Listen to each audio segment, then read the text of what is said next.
APNGO అధ్యక్షుడు అశోక్ బాబు మాట్లాడుతున్నారు. ప్రత్యక్ష ప్రసారం ద్వారా చూద్దాం. మా ఉద్యమం కూడా అహింసతోనే ఉంది. అలాగే చాలా శాంతియుతంగా ఉద్యమాలు చేస్తున్నాం.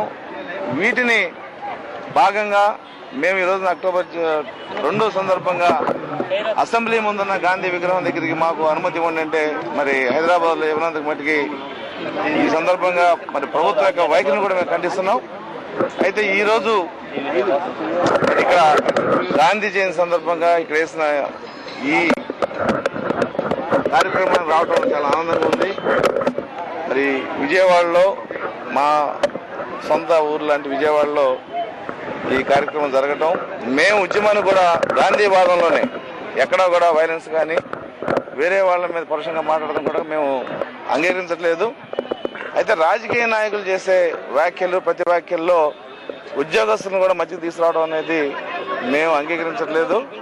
ఉద్యోగ సంఘాలుగా దాదాపు ఆంధ్ర రాష్ట్రంలో 7 లక్షల మంది ఉద్యోగులు కూడా మేము ఎక్కడా కూడా రాజకీయాలకి దూరంగా ఉంటూ అన్ని సందర్భాల్లో కేవలం మహాత్మా గాంధీ భారతదేశానికి స్వాతంత్రం ఏ రకంగా తెచ్చాడో ఆ రకంగానే శాంతియుతంగా అహింసతో ఈ ఉద్యమాన్ని ముందుకు తీసుకెళ్దామని, ఆ శక్తిని అటువంటి మానసిక బలాన్ని మాకిమ్మని ఆ గాంధీ మహాత్ముని మేము ఈ సందర్భంగా కోరుకున్నాం.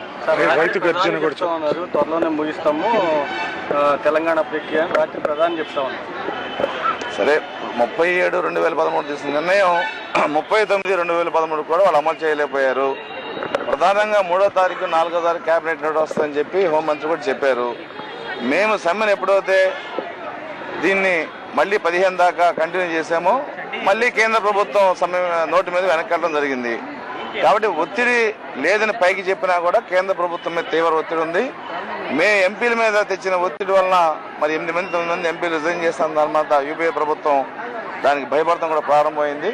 అయితే ప్రభుత్వం ఉంది కాబట్టి మేము భయపెడతాం అని చెప్పి బాహాటంగా చెప్పుకోలేరు. కాబట్టి వాళ్ళ ప్రభుత్వాన్ని రక్షించుకునే ధోరణిలో మరి స్పీకర్ కూడా రాజీనామా అంతవరకు మరి అంగీకరించడం జరగలేదు. ఒక హరికృష్ణ గారి రాజీనామాని అంగీకరించినప్పుడు యూపీఏ ప్రభుత్వం కానీ మిగతా పార్టీలో ఉన్న ప్రభుత్వంలో ఉన్న కానీ ఇచ్చిన ఎంపీలు రిజిగ్నేషన్ ప్రభుత్వం ఎందుకు యాక్సెప్ట్ చేయట్లేదు అనేది మేము ప్రభుత్వాన్ని ప్రశ్నిస్తున్నాం. మీరు నిజంగా ఈ ఎంపీలతో అవసరం లేదనుకున్నప్పుడు, ఈ ఎంపీలు అంటే పార్టీ విధేయులు కానున్నప్పుడు ఖచ్చితంగా మీరు ఆ ఎంపీ రిజిగ్నేషన్ యాక్సెప్ట్ చేసి వాళ్ళని ఆ పదవి నుంచి తప్పించాల్సిందిగా కేంద్ర ప్రభుత్వాన్ని కోరుకుంటున్నాం. లేదు మీరు నిజంగా భయపడ్డారు ప్రభుత్వం కూలిపోతుంది ఎంపీ రిజైన్ చేశాను అన్నప్పుడు ప్రజల కోరిక మేరకు మీరు ఏదో తెలంగాణ మీద నిర్ణయం తీసుకున్నారో ఆ నిర్ణయాన్ని పునఃపరిశీలించండి. ఇరు ప్రాంతాల ప్రజలను మీరు వినండి, ఈ సమస్యను ఏదో మీరు అర్థం చేసుకోండి. అంతే తప్ప రాజకీయ ప్రయోజనాల కోసం ఏదైతే మీరు నిర్ణయం తీసుకున్నారో ఆ నిర్ణయం తప్పనేది మీరు ఒప్పుకోవాల్సిన టైం అయితే చాలా దగ్గరకు వచ్చింది. లేని పక్షంలో ఏదైతే మీరు నోటు అవుతుంది లేదంటే ఇంకేదవుతుంది అంటున్నారో అవన్నీ కూడా కేవలం ప్రజలను మభ్యపెడతాకి, ఆ ప్రాంత ప్రజలను మభ్యపెడతాకి, ఈ ప్రాంత ప్రజలను మభ్యపెడతాకి.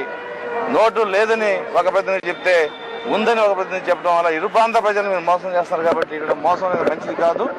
మీ వైఖరి అంటే స్పష్టంగా చెప్పాల్సిన అవసరం ఉంది. నిజంగా వైఖరి స్పష్టంగా ఉంటే అది కార్యాచరణ కూడా రావాలి. కార్యాచరణ లేదు కాబట్టి మీ వైఖరిలో మార్పు ఉందనేది మాకు అవగాహన ఉంది. ఏదైనా ఇప్పుడు కూడా రాజకీయ ప్రయోజనాల దృష్ట్యా ఏదైతే ఈ రాష్ట్ర విభజన రాజకీయ పార్టీలు తీసుకున్నాయో ఖచ్చితంగా ఆ రాజకీయ పార్టీలు అన్నింటికి కూడా మేము రాబోయే ఎలక్షన్లో తగిలితో సమాధానం చెప్తాం.